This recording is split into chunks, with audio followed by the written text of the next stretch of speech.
रश्मि और अमर लॉकडाउन के चलते डेटिंग ऐप पर मिलते हैं। उसी बीच उनकी बॉन्डिंग बहुत अच्छी बन जाती है और दोनों एक दूसरे से प्यार करने लगते हैं। बस लॉकडाउन खत्म होते ही चट मंगी पट शादी। उससे पहले घर में बात तो कर लो। अरे माँ पापा कभी मना नहीं करेंगे।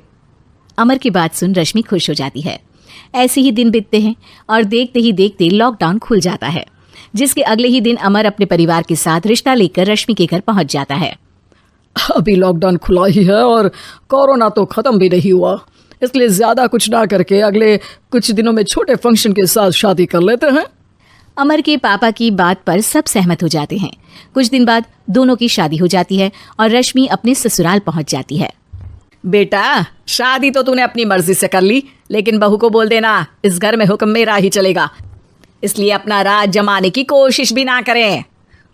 माँ, रश्मि को यहाँ सिर्फ प्यार, आशीर्वाद और अपनापन चाहिए, पैसा या राज नहीं। बेटी की बात पर सास मुंह बनाए वहां से चली जाती है और अब वो हर रोज रश्मि को परेशान करना और ताने देना शुरू कर देती है। देखो, ये है आजकल की लड़की, इंटरनेट पर लड़कों से बातें करते हुए इन्हें शर्म भी नहीं आती, और यहाँ तो देखो कितनी सीधी सुशील बनकर दिखा रही है। मम्मी, शादी के रिश्ते वाले इंटरनेट ऐप से जब किसी को कोई दिक्कत नहीं है, फिर डेटिंग ऐप के जरिए मिलना किस तरह गलत हो सकता है? रश्मि के डेटिंग ऐप वाली बात सुन उसकी हैरान सास तुरंत तुनक कर पूरे घर को सिर पर उठा लेती है, जिसकी आवाज सुन अमर और उसके पापा भी वहां आ जाते हैं। हाय मेरी माता, इतना बड़ा झूठ! डेटिंग ऐप को इंटरनेट के जरिए मिली है बोलकर इस कलमुही को मेरे सर ला बिठा दिया। अरे नास पीटी, तुझे जरा भी शर्म नहीं आई? वहां न जाने कितने लड़कों से गुलू गुलू करके तुझे मेरा ही लड़का मिला था फंसाने के लिए। माँ, मुझे तो समझ नहीं आ रहा क्या बोले जा रही हो। डेटिंग ऐप इस्तेमाल करना कोई अपराध नहीं है, और तुम रश्मि को ऐसा कैसे बोल सकती हो? मैं भी तो था उस ऐप पर। पहले उसके लिए माँ से झूठ बोला और अब लड़ाई कर रहा है। सास और अमर की बात सुनकर रश्मि हैरान खड़ी रहती है। अमर, तुमने घर में झूठ क्यों बोला? ये सब देख रही हो ना, इसी की वजह से झूठ बोलना पड़ा। एक तरफ अमर और रश्मि की ये बात चल रही होती है, वहीं दूसरी तरफ सास का नॉन स्टॉप क्लेश सबको परेशान कर देता है।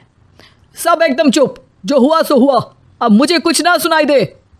पति की बात सुन सास चुप होकर वहां से चली जाती है, लेकिन अब वो रश्मि के सिर दुनिया भर के सारे काम डालकर उसका जीना पहले से भी ज्यादा मुश्किल कर देती है। मम्मी, मैं आपका गुस्सा समझ सकती हूँ, आपको जो करना है कर लीजिए, मैं कभी कुछ नहीं बोलूंगी। उम्मीद है किसी दिन तो आपका गुस्सा शांत होगा और नफरत प्यार में बदलेगी। रश्मि की अच्छाई को उसका नाटक समझकर सास गुस्से के 7वें आसमान पर चढ़ जाती है और उसी शाम रश्मि को नीचा दिखाने के लिए अपनी सहेलियों को घर बुलाकर उसकी बुराइयां करने लगती है। अरे कौशल्या, क्या बताऊं, आजकल के बच्चे ना बहुत एडवांस हो गए हैं। पहले रिश्ते घर परिवार वाले सब देख परख के कराते थे, और अब ये लोग खुद न जाने कहाँ कहाँ मिलकर खुद ही सब कुछ पक्का करके हमें बता देते हैं। लड़की का कैसा दिन धर्म, कैसा ईमान, कैसा चरित्र, कुछ नहीं पता, बस प्यार किया और घर लाकर बिठा देते हैं। अरे ऐसा क्यों बोलती हो?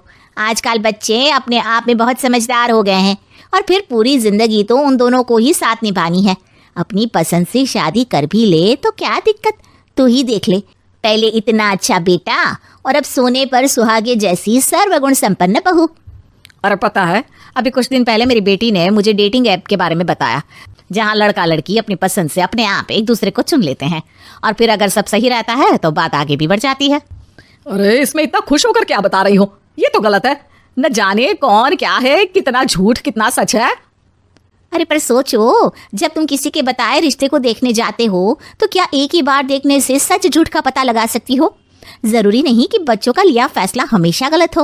अरे बहुत बार हमसे भी तो गलत फैसले होते हैं ना। अच्छे बुरे लोग तो हर जगह मिल सकते हैं, फिर इसमें सिर्फ बच्चे ही गलत कैसे? सहेलियों की बात सुन सास सोच में पड़ जाती है और इसी तरह कुछ दिन बीत जाते हैं, जिसमें ना तो वो रश्मि को परेशान करती है और ना ही कोई ताना सुनाती है, जिसे देख रश्मि परेशान हो जाती है। मम्मी, आपकी तबीयत तो ठीक है ना? कुछ दिनों से देख रही हूँ आप मुझे कुछ बोलती ही नहीं। तो मेरा परेशान करना ज्यादा अच्छा लगता है क्या? नहीं, आपकी शांति उससे ज्यादा परेशान कर रही है। शांति इसलिए है क्योंकि मुझे एहसास हो गया है कि गलत तुम लोग नहीं, मेरी सोच है। प्यार तो एक सुंदर एहसास और शादी खूबसूरत साथ है। अगर ये साथ सच्चा है तो कहीं पर भी किसी भी तरह जुड़ा हो, उससे कोई फर्क नहीं पड़ता। आप कौन है? इतनी अच्छी बातें मेरी पत्नी तो नहीं बोल सकती।